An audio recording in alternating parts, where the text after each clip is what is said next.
Baik, Bismillahirrahmanirrahim. Assalamualaikum warahmatullahi wabarakatuh. Mari kita lanjutkan perkuliahan kita. Oke, topik perkuliahan kali ini adalah persepsi dan pengambilan keputusan. Materi ini saya dapatkan dari internet dengan sumbernya adalah sebagai berikut.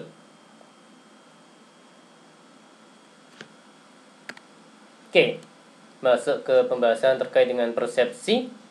Adalah suatu proses yang ditempuh individu untuk mengorganisasikan dan menafsirkan kesan-kesan indera mereka agar memberikan makna bagi lingkungan mereka. Suatu proses memperhatikan dan menyeleksi, mengorganisasikan dan menafsirkan stimulus lingkungan. Begitu ya, Mas dan Mbak. Definisi terkait dengan persepsi. Oke. Faktor yang mempengaruhi persepsi ada 3 poin. Kalau di slide ini ada pelaku persepsi, ada target, dan ada situasi. Oke, ini ya. Oke, mohon maaf. Saya lanjutkan lagi. Jadi ini yang kotak di tengah adalah persepsi. Ini ada 3 kotak di luarnya. Ada pelaku persepsi. Ya, ada poin-poinnya adalah sikap, motif, kepentingan, pengalaman, dan pengharapan.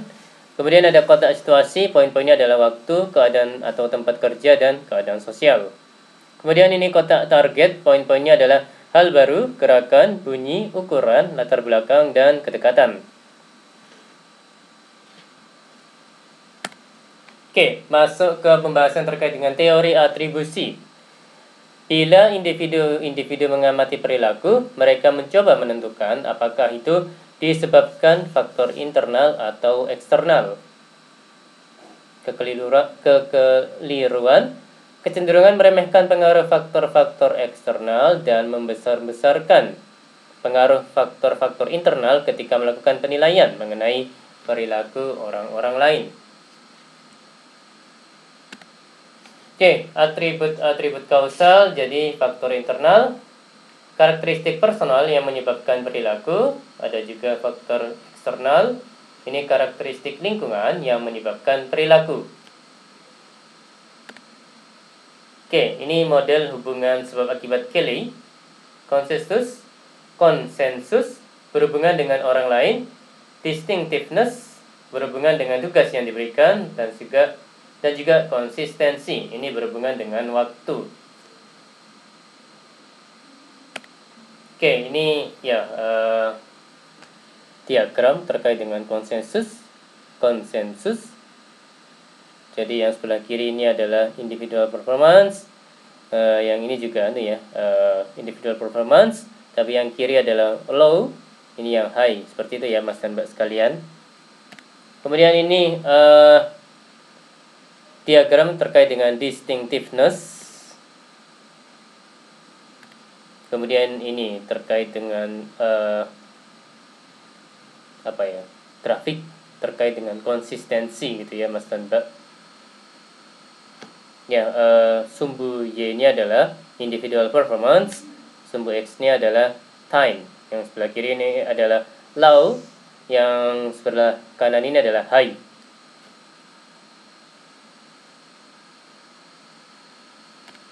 Oke, hipotesis Kelly, orang menghubungkan perilaku dengan sebab akibat eksternal ketika mereka menerima konsensus dan distinctiveness yang tinggi dan konsistensi yang rendah.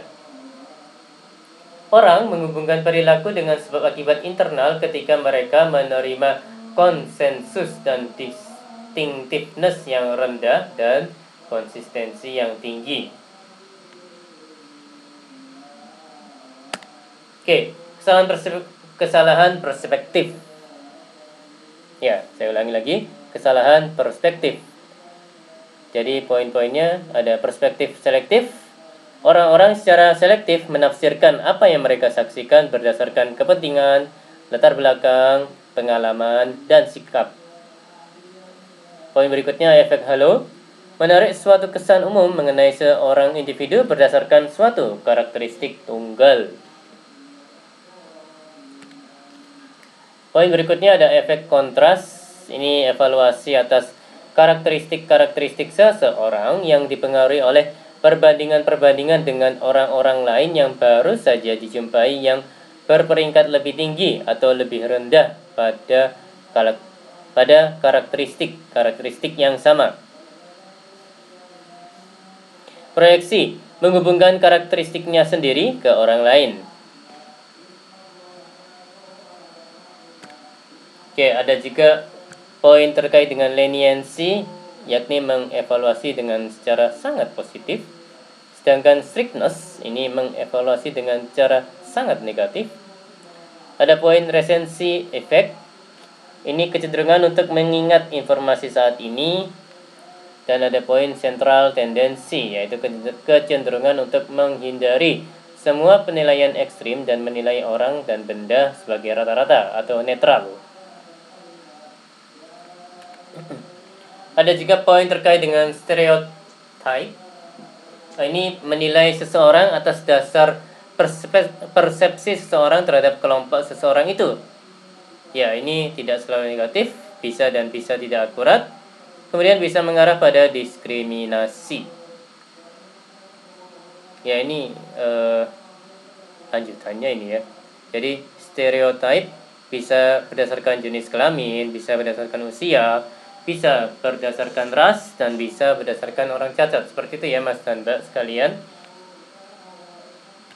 Oke, masuk ke pembahasan terkait dengan pengambilan keputusan.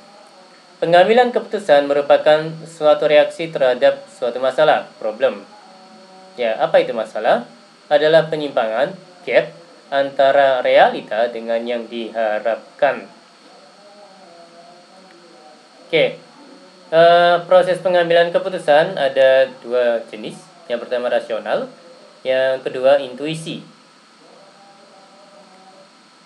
Pengambilan keputusan secara rasional merupakan model pengambilan keputusan yang menggambarkan bagaimana para individu hendaknya berperilaku untuk memaksimalkan hasil.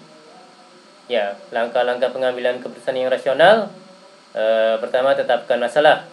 Kemudian lanjut ke identifikasi kriteria keputusan.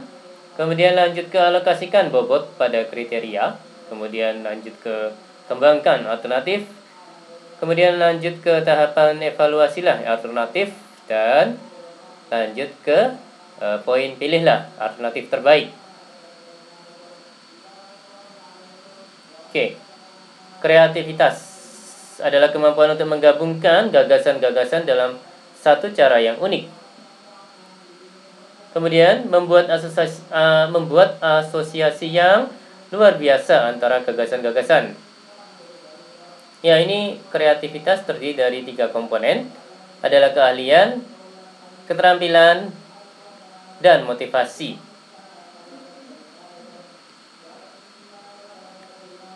Ya, ini pengambilan keputusan secara intuitif merupakan suatu proses tak sadar yang diciptakan dari dalam pengalaman yang tersaring. Kapan besar kemungkinan dipakai? Ya, pengambilan keputusan secara intuitif ini. Poin-poinnya, ada ketidakpastian dalam tingkat yang tinggi. Kemudian hanya sedikit presiden untuk diikuti. Kemudian variabel kurang dapat diramalkan secara ilmiah. Kemudian fakta terbatas, fakta tidak jelas, data analitis kurang berguna. Kemudian waktu terbatas dan ada tekanan untuk segera mengambil keputusan. Oke, ini gaya pengambilan keputusan individu. Ada gaya direktif, ini memiliki toleransi rendah atas ambiguitas dan mencari rasionalitas. Efisien dan logis, ini mengambil keputusan secara tepat dan berorientasi jangka panjang. Kemudian ada gaya pengambilan keputusan individu analitik, ini memiliki toleransi yang jauh lebih besar terhadap ambiguitas dibanding pengambilan keputusan direktif. Ini mengumpulkan berbagai informasi dan mempertimbangkan berbagai alternatif tersebut. Kemudian pengambil keputusan yang cermat.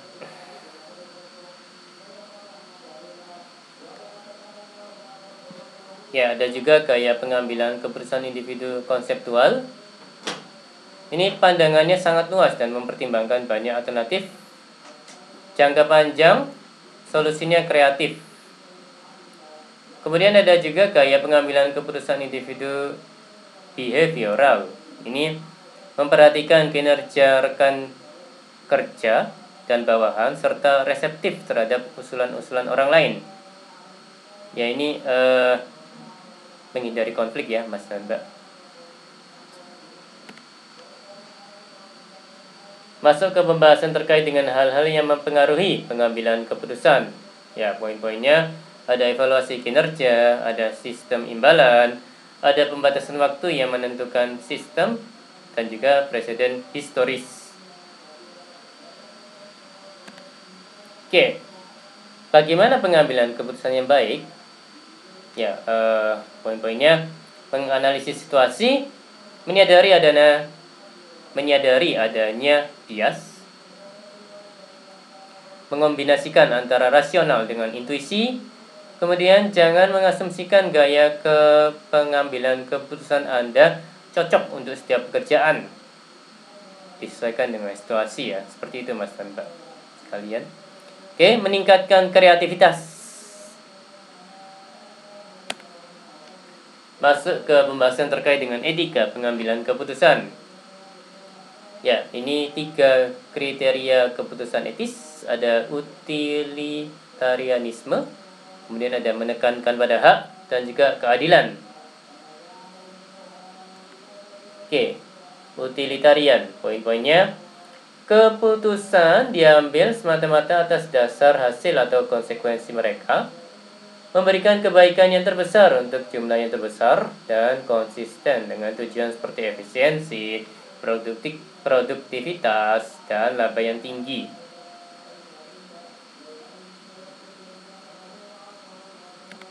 Oke, menekankan pada hak, ini poin-poinnya mengambil keputusan yang konsisten dengan kebebasan dan keistimewaan mendasar dan menghormati hak dasar para individu.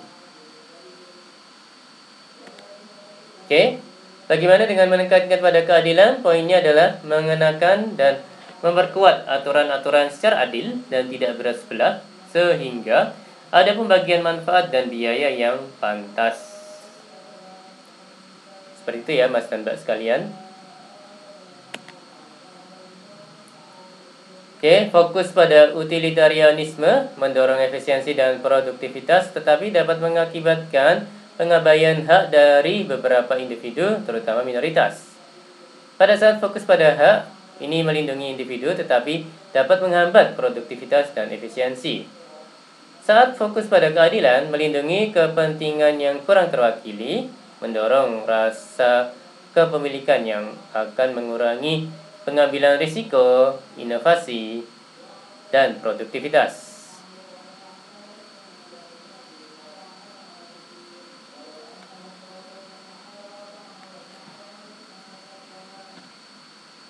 Baik, demikian perkuliahan kali ini.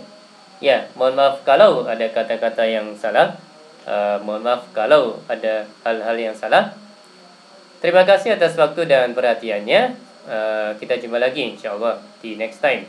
Saya akhiri. Wassalamualaikum warahmatullahi wabarakatuh.